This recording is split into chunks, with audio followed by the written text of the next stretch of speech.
শিলিগুড়িতে ভুয়ো ভোটের অভিযোগ, বুথে গিয়ে চমকে উঠলেন ভোটার। শিলিগুড়িতে ভোটকে ঘিরে উঠল ভুয়ো ভোটের গুরুতর অভিযোগ। নিজের ভোট দিতে নির্দিষ্ট বুথে এসে এক মহিলা জানতে পারে তার নামে নাকি আগেই ভোট পড়ে গিয়েছে। ভোট কর্মীদের দাবি অন্য কেউ এই মহিলার পরিচয় ভোট দিয়ে চলে গেছেন। সেই ভোটারের প্রথম ভোট ছিল এবং তার কাছে ছিল যাবতীয় নথি। কিন্তু কিভাবে এই ধরনের গাফিলতি সম্ভব তা নিয়ে উঠেছে বড় প্রশ্ন।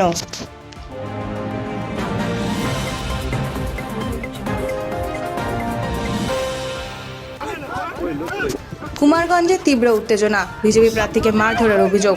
কুমারগঞ্জে ভোটের আবহে চরম উত্তেজনা, বিজেপি প্রার্থী শুভেন্দু সরকারকে বেধড়ক মারধরের অভিযোগ উঠেছে। অভিযোগ আচমকাই তার উপর হামলা চালানো হয়, কিল চর ঘুষিতে জখম হন তিনি। প্রাণভয় এলাকা ছেড়ে পালাতে বাধ্য হন বিজেপি প্রার্থী। ঘটনাস্থলে পুলিশ ও কেন্দ্রীয় বাহিনী পরিস্থিতি নিয়ন্ত্রণে আনার চেষ্টা চালাচ্ছে।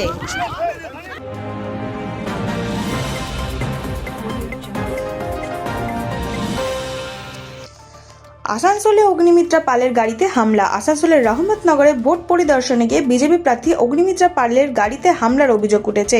অভিযোগ, একটি বুথ থেকে বেরিয়ে গাড়িতে উঠতে দুষ্কৃতীরা বড় পাথর ছুঁড়ে মারে, ভেঙে যায় গাড়ির পেছনের কাচ। সেই সময় গাড়ির পেছনে বসেছিলেন তার এক সহকারী, যদিও বড় কোনো চোটের খবর মেলেনি।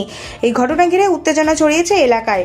আসানসোলের বিভিন্ন বুথে সকাল থেকে ঘুরে ঘুরে ভোটের পরিস্থিতি খতিয়ে দেখছিলেন অগ্নিমিত্রা পাল।